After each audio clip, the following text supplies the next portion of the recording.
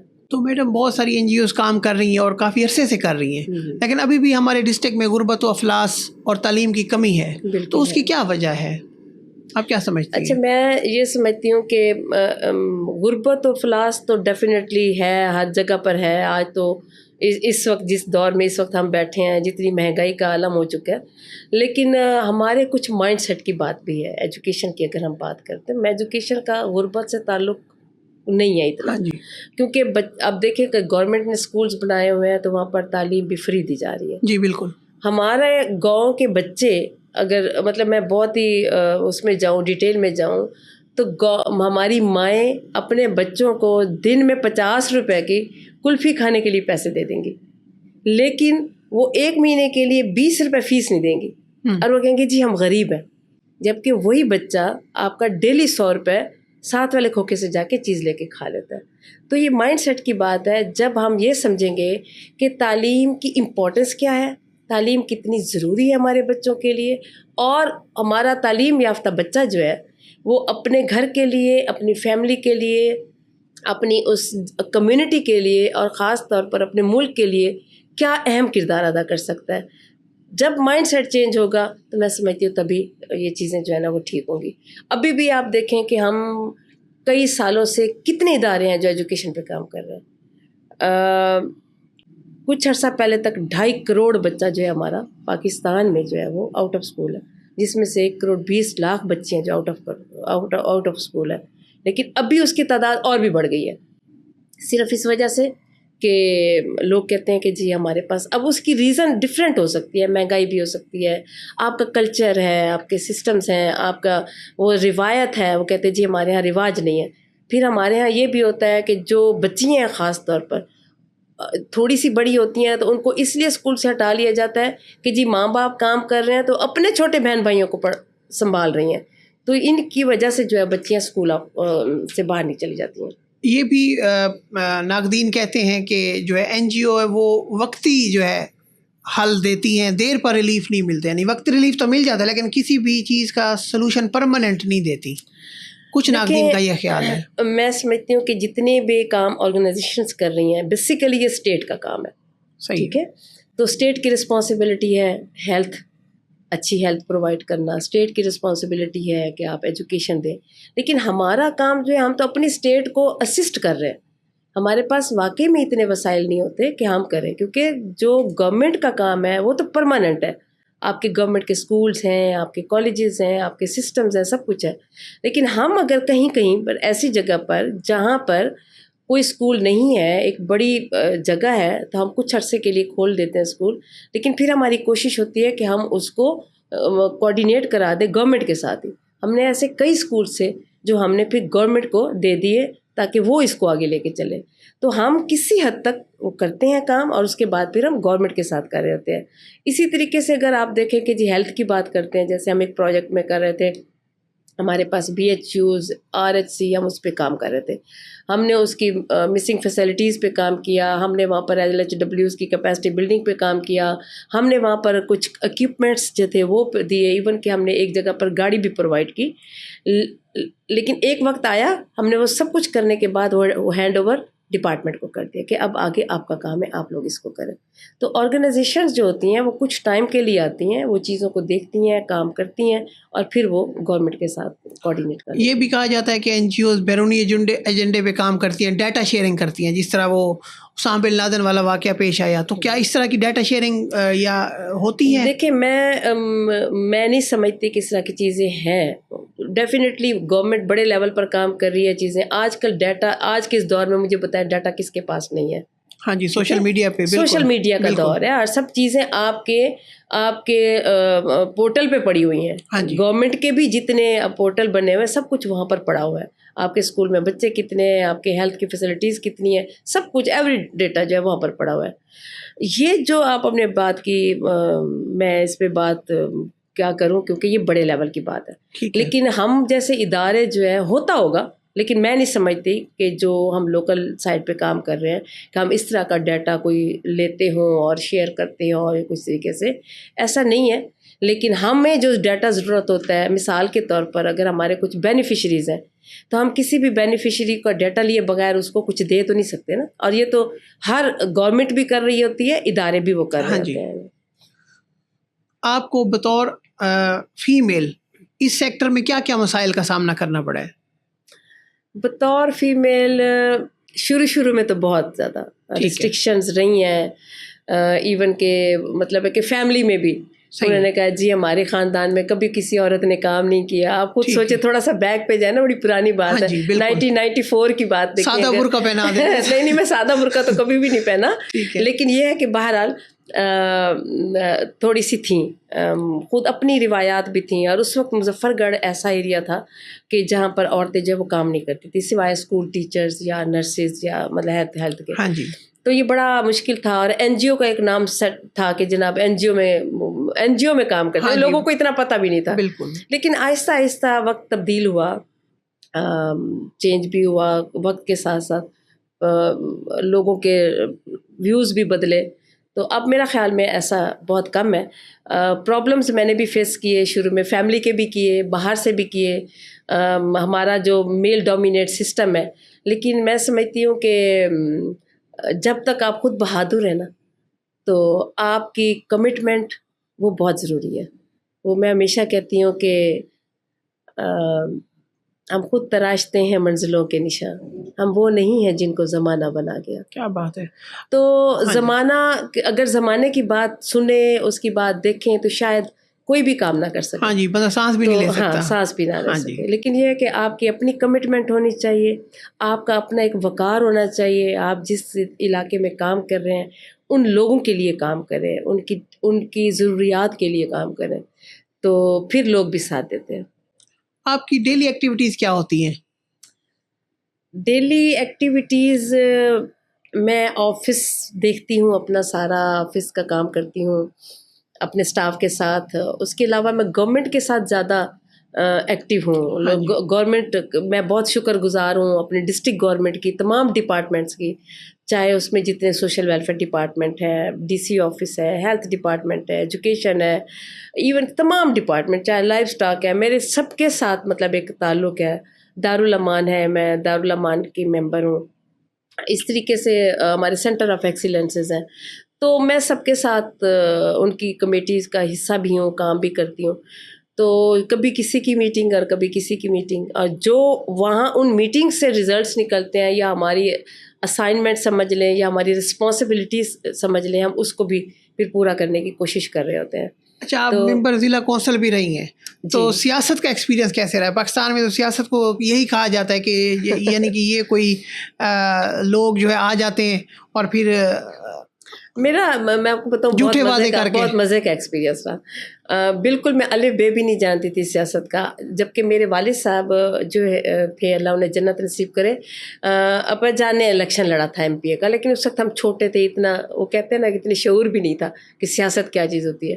لیکن جب 2001 میں الیکشن ہوئے، اور جس میں تقریباً کوئی میں کہتی ہوں 90% خواتین جو تھیں نا، وہ اس سیاست کا حصہ بنی، جس میں پہلی دفعہ خواتین کو 33% نمائندگی دی گئی. ہاں جی. تو اس وقت بھی میں نے نہیں سوچا تھا. یہ تو ہم ایک دن آفس میں بیٹھے تھے، تو ہمارے ایک جاننے والے آئے، تو انہوں نے کہا کہ طاہر صاحب کو، ہمارے اپنے علاقے کی خاتون تھی جو گھاس کاٹتی ہے، تو انہوں نے کہا یار وہ ماسی وزیرہ الیکشن لڑ رہی ہے، ہماری بھابھی پڑھی لکھی خاتون ہے، آپ اس کو الیکشن کیوں نہیں لڑواتے؟ تو طاہر صاحب نے کہا اچھا، ہمیں تو اس بات کا پتہ نہیں ہے. انہوں نے کہا یار الیکشن ہو رہے ہیں اور یہ ساری چیزیں. تو جب یونین کونسل کے الیکشن ہو رہے تھے، میں یہ تب کی بات کر رہی ہوں، پہلا الیکشن تھا، کسی کو پتہ بھی نہیں تھا. تو وہ بات مطلب ہمارے مائنڈ میں آ گئی کہ یہ ایک چیز ہے. تو ایسے گھر میں ذکر چلا، تو میرے سسر ابو جو تھے، ماشاء اللہ ظاہر ہے جیسے علاقے میں ہوتا ہے ایک بڑا، انہوں نے کہا نہیں لوگ کیا کہیں گے، ماروں کی بہو جو ہے اب وہ الیکشن لڑ رہی ہے. وہ بات آئی گئی ہوگی، ختم ہو گئی، الیکشن ہو گیا پہلا. سیکنڈ فیز میں جب ممبر ضلع کونسل اور ممبر تحصیل کونسل کا چناؤ ہوتا ہے جس میں جی، تو اس وقت پھر کسی نے ایسے کہا کہ آپ جو ہے نا بھابھی کو الیکشن لڑا. تو ہمیں چونکہ نہیں پتہ تھا، تو ہم نے جا کے ممبر ضلع کونسل پہ بھی اپلیکیشن موو کر دی اور تحصیل کونسل پہ بھی. تو انٹرویوز ہوئے، سب کچھ ہوا، ایک پروسیس ہوا، ایک لمبا پروسیس جیسے جو شروع کا تھا. تو الحمدللہ مظفر گڑھ میں سب سے زیادہ ووٹ لے کے میں کامیاب ہوئی، اور میں ان تمام اپنے ناظمین کی شکر گزار ہوں جنہوں نے مجھے میرا چناؤ کیا. اور کیونکہ میری پیچھے ہسٹری تھی، میں کافی ٹائم سے کام کر رہی تھی. ہم کوئی گاؤں میں ہمارے اسکول تھے، آپ کا کام بولتا ہے نا. جی بالکل. تو وہ اس کی بیس پہ لوگوں نے مجھ پہ ٹرسٹ کیا. اللہ تبارک تعالیٰ کی بہت کرم نوازی ہوئی، میں ممبر ضلع کونسل بنی.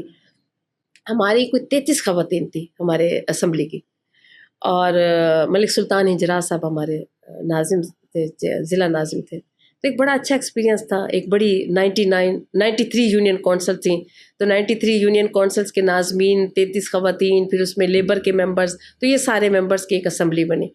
تو اس میں ہم کوئی 4-5 ہی خواتین ایسی تھیں جو بہت ایکٹیو تھیں، مطلب جنہوں نے آپ کے ڈسٹرکٹ میں جا کے، چاہے کچہری جا رہی ہیں، تھانے جا رہی ہیں، ایجوکیشن ڈپارٹمنٹ میں جا رہی ہیں، کمیٹیوں کا حصہ بن رہی ہیں، تو وہی تھی. یعنی مردوں کے شانہ بشانہ آپ نے. شانہ بشانہ. ہاں جی. باقی جتنی خواتین تھیں وہ کوئی بیچاری روٹی پکانے والی تھی، کوئی جھاڑو لگانے والی تھی، جمعدارنی تھی. اس طریقے کی عورتیں پہلی اسمبلی کا حصہ بنی. اچھا. کیونکہ لوگوں کو پتہ بھی نہیں تھا. انہوں نے کہا بس ٹھیک ہے، فلانی کو اٹھا دیں، اس کا فنڈ ہمیں مل جائے گا. تو وہ ایکسپیرینس رہا ہمیں. اس کے بعد ہم نے، کیونکہ پہلے ہی اس میں UNDP کا ایک بہت بڑا پروجیکٹ نکلا تھا، W3P، وہ پھر بعد میں WPS بنا. یہ وومن پولیٹیکل پارٹیسپیشن پروجیکٹ تھا، جس میں ہم نے ویمن کونسلرس کو ٹریننگ کرانی تھی پورے پاکستان میں. تو اس میں پھر ہم نے پارٹیسپیٹ کیا، ہماری سلیکشن ہوئی، میں نے ایز اے لیڈ مینٹور کام کیا، اور پھر ہم نے ویمن کونسلرس کو، بہت ساری ویمن کونسلرس کو ٹریننگس بھی کرائی. تو پھر ایک ہوتا ہے نا کہ آپ مزہ بھی آیا کام کرنے کا، کہ آپ کام کر رہے ہیں اور کمیونٹی کے لیے کام کر رہے ہیں. مطلب آپ کے پاس جب آپ کے پاس کوئی عہدہ ہوتا ہے نا، تو پھر آپ کو کام کرنے کا مزہ بھی آ رہا ہوتا ہے. اچھا میم، یہ بتائیں کہ آپ اتنی زیادہ کام کرتی ہیں باہر، تو فیملی کی مینجمنٹ کیسے کرتی ہیں؟ فیملی کی مینجمنٹ جی الحمدللہ اللہ نے بہت کرم کیا. میری جب میں نے پہلا کام سٹارٹ کیا تھا 94 میں، تو میری ایک بیٹی تھی چھوٹی سی اور 9 ماہ کی تھی جب پہلے ٹریننگ میں نے کی. تو پھر آہستہ آہستہ آہستہ آہستہ کرتے رہے تو بچے پل گئے. اس کی ریزن یہ تھی کہ ہسبینڈ بہت سپورٹیو اور ان لاز بھی بہت سپورٹیو. ٹھیک ہے، وہ بڑے سپورٹیو تھے. پھر خود ٹائم مینیج کرتی تھی. ظاہری بات ہے کہ آپ کہیں باہر جا رہے ہیں تو بچوں کی چیزیں سیٹ کر کے رکھ کے جانا، ان کے لیے سب چیزیں پراپر بنا کے جانی، پھر واپس آنا، پھر واپس آ کے بھی دیکھنا. لیکن یہ ہے کہ میرے ان لاز جو تھے وہ میری نندیں بہت اچھی تھیں اور انہوں نے بڑا سپورٹ کیا، سسٹر نے بہت سپورٹ کیا. یعنی فیملی سپورٹ آپ کو اچھی فیملی خاصی سپورٹ تھی. کوکنگ آپ خود کرتی ہیں یا خانسامہ رکھا ہوا ہے؟ نہیں، ابھی تو ویسے تو گھر میں میڈ آتی ہے کام کرنے کے لیے، لیکن کوکنگ میں خود کرتی ہوں اور کم کرتی ہوں کیونکہ میری فیملی میں اب صرف میں اور میرا بیٹا ہوتے ہیں. اچھا. 2 بیٹیاں میں نے دونوں کی ماشاءاللہ سے شادی کر دی ہے، وہ دونوں شادی شدہ ہیں. تو ہسبینڈ کی تو 7 سال ہو گیا ڈیتھ ہوئی، اور بیٹا اور میں ہوتے ہیں تو اس لیے ہم خود ہی ماں بیٹا مینیج کر لیتے ہیں. کھانے میں آپ کو کیا پسند ہے؟ سب کچھ پسند ہے. کوئی اسپیشل ڈش؟ کوئی اسپیشل ڈش نہیں. میں رزق کے معاملے میں بہت زیادہ مجھے وہ ہوتا ہے کہ میں کہتی ہوں کہ انسان کو سب کچھ کھانا چاہیے. سبزیاں زیادہ پسند کرتی ہوں اور دیسی چیزیں زیادہ پسند کرتی ہوں، لیکن کھانے میں سب آپ کی اچھی خاصی فارن وزٹس بھی ہیں، تو کون سا ملک آپ کو سب سے زیادہ اچھا لگا ہے؟ میں ابھی تک کافی ملکوں میں گئی ہوں. ہر ملک اپنے طور پر بہت خوبصورت ہے. ہمارے وہ اپنے ملک کی بات کریں تو بہت خوبصورت ملک ہے، لیکن یہ ہے کہ یہاں پر جو وزٹس کے اپرچونیٹیز ہیں وہ بھی کم ہیں. لیکن جب ہم باہر کے ملکوں میں جاتے ہیں نا تو ان کے ڈسپلنس دیکھتے ہیں، ان کے چیزیں دیکھ رہے ہوتے ہیں تو خوشی ہوتی ہے، اور ہم کہتے ہیں کہ یار ہمارے ملک میں بھی یہ چیزیں ہونی چاہیے. ترکی بہت خوبصورت ہے. اچھا. بہت پیارا ہے. استنبول بھی گئی، اناطولیہ گئی، وہاں پر بہت خوبصورت میں نے دیکھا. لبنان بھی بہت خوبصورت ہے، لیکن لبنان کا ایک حصہ جو ہے جو بہت ہی خوبصورت ہے، دوسرے حصے میں آپ کو پتہ ہے ہمیشہ جنگ چھڑی رہی ہے، اور ابھی بھی تو پتہ نہیں، افسوس ہوتا ہے کہ یار ہم اس کنٹری میں ہو کر آئے، آپ دیکھیں وہاں پر اتنے حالات خراب ہو گئے ہیں. اچھا میم، چھوٹا سا ریپڈ فائر راؤنڈ ہوتا ہے.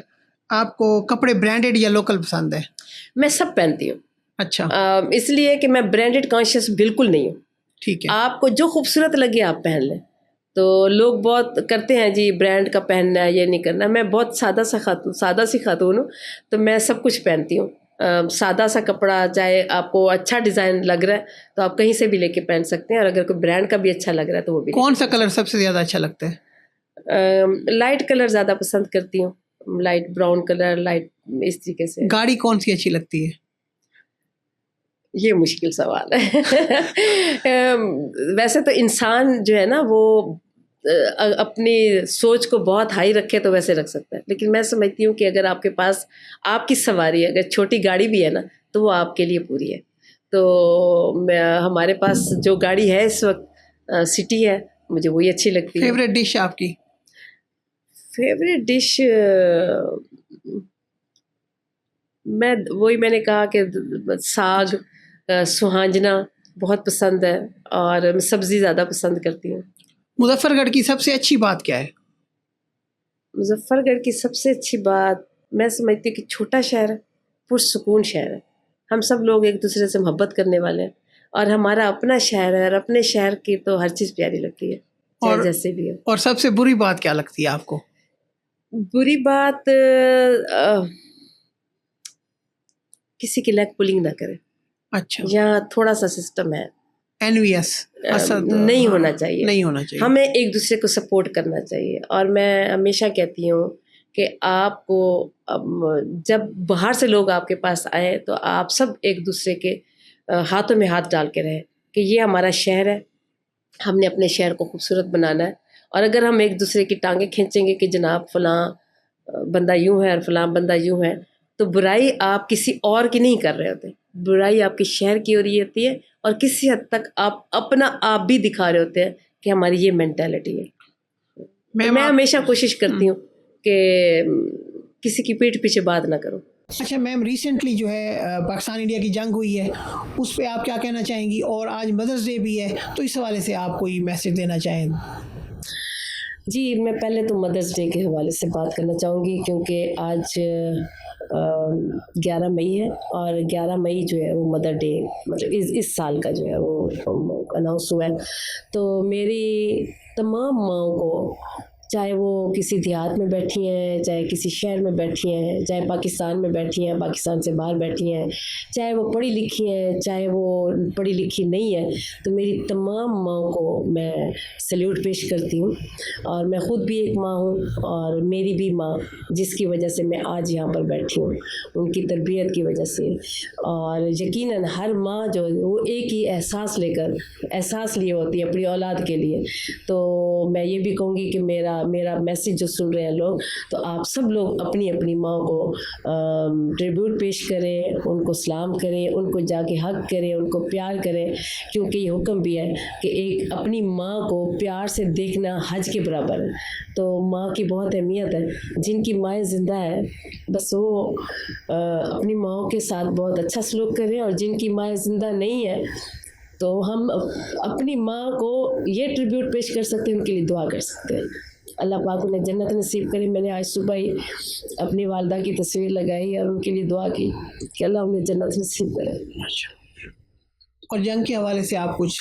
ہاں، جنگ کے حوالے سے یہ کہ پاکستان ہمارا ملک ہے، اور ہم سب پاکستانی شہری جو ہیں اپنے ملک سے بہت محبت کرتے ہیں، اس میں کوئی شک والی بات نہیں.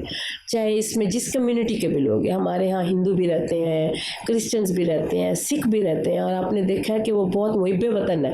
اور اسی طریقے سے اگر آپ بارڈر کے اس پار دیکھیں تو وہاں جو ہمارے مسلمان ہیں جو وہ ہیں، وہ اس بات کو پسند نہیں کر رہے کہ پاکستان اور انڈیا کی جنگ چھڑ گئی ہے. انڈیا ہمیشہ پاکستان پر دھاوا بولنے کی کوشش کرتا رہتا ہے، اور اس دفعہ بھی اس نے انتہائی جارحیت کا جو مظاہرہ کیا ہے، ہم اس کو کنڈیم کرتے ہیں. مودی سرکار پہ لعنت بھیجتی ہوں. میں نے اس دن ہمارے یہاں بہت بڑی ریلی نکلی ہے اور ہم نے بڑھ چڑھ کے اس میں حصہ لیا ہے. تو پاکستانی قوم جو ہے وہ بہت محب وطن ہے، یکجا ہو جانے والی ہے. آپ نے دیکھا ہے اس موقع کے اوپر تمام پاکستانیوں نے کس طریقے سے مظاہرے کیے. بالکل. اور میں اس موقع پر اپنی جو ہماری فوج ہے، جو ہماری آرمی ہے، میں ان کو سلیوٹ پیش کرتی ہوں کہ انہوں نے کس طریقے سے پاکستان کو ڈیفینڈ کیا اور کس طریقے سے انہوں نے حملہ کیا اور جا کے ان کے علاقوں کو تباہی مچائی. جبکہ انڈیا والے کافی بول رہے تھے کہ جناب اللہ ہم نے پاکستان کو یہ کر دیا وہ کر دیا. تو پاکستان سے بھی کچھ لوگ جو ہے انہوں نے کہا جی ہماری آرمی کیا کر رہی ہے. لیکن شاید بہت سے لوگ یہ نہیں جانتے کہ ہماری آرمی بہت سوچ سمجھ کے فیصلہ کرتی ہے، اور ان جیسا پوری دنیا میں نہیں ہے. ہماری آرمی کا ایک نام ہے پوری دنیا کے اندر. اور آپ کو پتہ ہے کہ میں ابھی کل ایک ویڈیو دیکھ رہی تھی تو پہلے نمبر پر جو پاکستانی آرمی کا نام ہے.